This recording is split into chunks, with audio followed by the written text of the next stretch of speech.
During an interview with podcaster Charlie Kirk this week, Donald Trump Jr.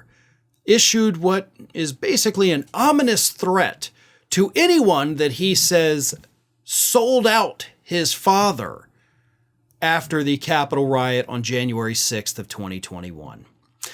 Here's what happened. Charlie Kirk said this. This is how he posed it to Donald Trump Jr. Many people thought the Trump movement was dead to rights on January 7th, 2021, and now look, 4 years later, it is the most popular. I don't know that I'd call it the most popular. Did you win the 2024 election? You did. Did you win the popular vote? Surprisingly, yes, you did. But that doesn't mean that MAGA is popular.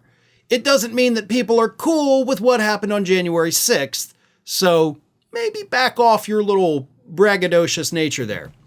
But either way, Junior responded by saying, you could be with us before, but if you sold out, if you bought into the narrative, if you said, oh my God, it's worse than Pearl Harbor, and 9/11 combined on January 7th, that's the new day one.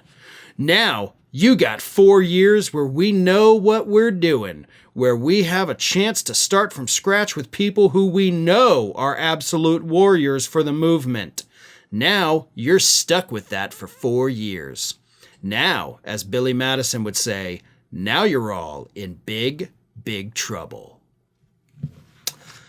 So, short statement, lot to unpack from it.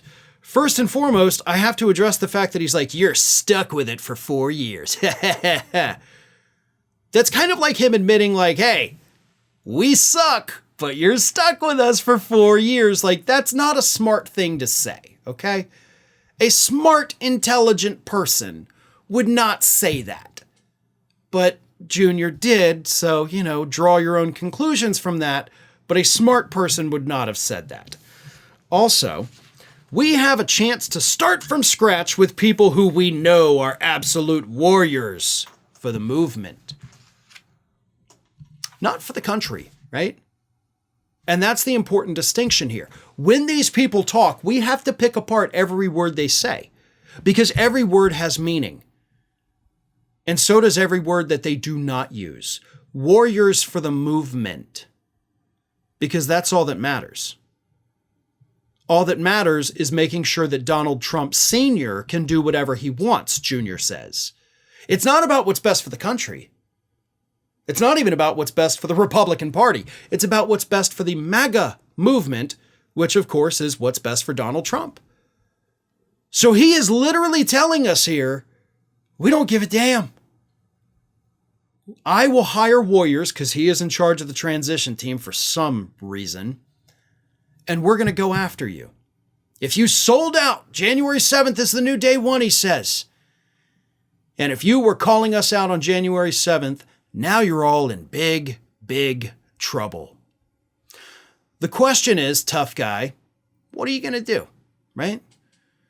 And I think that's a lot of what people are starting to think, right? What are you going to do? I mean, yeah, you're going to have the DOJ. Yes, you have the House and the Senate, and sure, you have the judiciary. But we have seen right-wing judges smack down Donald Trump plenty of times. Getting these things through a court, getting a conviction in front of a jury, that ain't going to happen. So really, what are you going to do? The Supreme Court already ruled on immunity, so you can't go after President Biden for anything. You can't go after Kamala Harris. All these other Republican lawmakers that spoke out against your father, what are you going to do, Junior? What are you going to do? Really? Are you going to investigate them? Okay, well, that's going to cost them time and it's going to cost them money. But all these people you're talking about going after, they're millionaires, right? These lawmakers, they're millionaires. They're not going to be financially hurt by having to lawyer up and suffer through a few years of investigations from your idiot father. They're going to be just fine. They're not worried about any of this because they know at the end of the day, there is nothing you can do. I mean, to those folks. There's plenty of other folks on these list of targets who absolutely will go through hell. Okay, I'm not downplaying what's going to happen to them. I'm not downplaying the severity of them weaponizing the government against their political enemies. What I am saying is that the people that Junior is outright threatening here have nothing to worry about So the threats from a little man-child don't really mean anything to them. Thanks for watching today, everybody. And don't forget, if you're not already, please do subscribe to this channel. We have fresh content going up every single day, and I would really hate for you to miss out on that. And speaking of missing out, if you're not following me across all other social media outlets, then get on it. You can follow the links in the description of this video.